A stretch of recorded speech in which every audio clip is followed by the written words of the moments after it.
আপনার যদি স্টেট ব্যাংকে অ্যাকাউন্ট থাকে তাহলে আগামী 30 সেপ্টেম্বরের মধ্যে এই কাজ করে লাভবান হতে পারেন।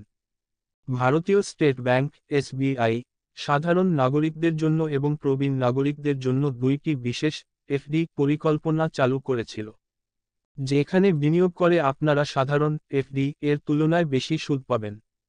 তাছাড়াও এই বছর এফডি তে সুদের হার কমাতে পারে ব্যাংক। তাই এই বিশেষ এফডি তে বিনিয়োগ করে লাভবান হবার দারুণ সুযোগ রয়েছে 30 সেপ্টেম্বর পর্যন্ত। এসবিআই এর এই দুইটি স্পেশাল ফিক্সড ডিপোজিট পরিকল্পনা সম্পর্কে জানতে সম্পূর্ণ ভিডিওটি দেখবেন।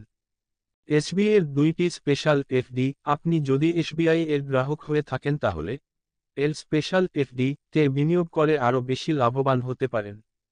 এসবিআই দুটি স্পেশাল স্কিম শুরু করেছেন যেখানে সাধারণ এফডি এর তুলনায় বেশি সুদ পাবেন। এই স্পেশাল এফডি স্কিমগুলির নাম হল অমৃত কলস ডিপোজিট স্কিম এবং উইকেয়ার ডিপোজিট স্কিম। অমৃত কলস ডিপোজিট স্কিম এসবিআই 1 বছর থেকে 2 বছরের কম মেয়াদের এফডিতে 6.80% সুদের হার অফার করছে। সেখানে আপনি অমৃত কলস ডিপোজিট স্কিমে 400 দিনের এফডি তে 7.10% সুদ পাবেন। আর যদি আপনি একজন প্রবীণ নাগরিক হন তাহলে 7.60% সুদ পাবেন। উইকেয়ার ডিপোজিট স্কিম, যেখানে এসবিআই 5 বছর মেয়াদের সাধারণ এফডি তে 6.5% সুদের হার অফার করে। সেখানে এই স্কিমে পাবেন 7.5% সুদ, অর্থাৎ প্রবীণ নাগরিকরা এই স্থায়ী আমানত পরিকল্পনায় সাধারণ এফডি এর তুলনায় 100 বেসিস পয়েন্ট বা 1% বেশি সুদ পাবেন।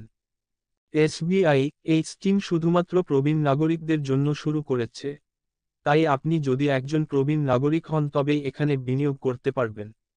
উইকেয়ার ডিপোজিট স্কিমের মেয়াদ সর্বনিম্ন 5 বছর থেকে সর্বোচ্চ 10 বছর পর্যন্ত। 31 সেপ্টেম্বরের মধ্যে করুন এই কাজ। এসবিআই এর অমৃত কলস ডিপোজিট স্কিমে এবং উইকেয়ার ডিপোজিট স্কিমে বিনিয়োগ করার শেষ তারিখ ছিল 31 মার্চ 2024, যা বর্তমানে বাড়িয়ে 30 সেপ্টেম্বর 2024 করা হয়েছে। বর্তমানে ভারতের অধিকাংশ ব্যাংক ফিক্সড ডিপোজিট এর উপর উচ্চ সুদের হার অফার করছে, কিন্তু মুদ্রাস্ফীতির হার বৃদ্ধির কারণে সমস্ত ব্যাংকে সুদের হার কমতে পারে। তাই 30 সেপ্টেম্বরের আগে স্টেট ব্যাংকের এই দুটি স্পেশাল এফডি স্কিমে বিনিয়োগ করে আপনি লাভবান হতে পারেন।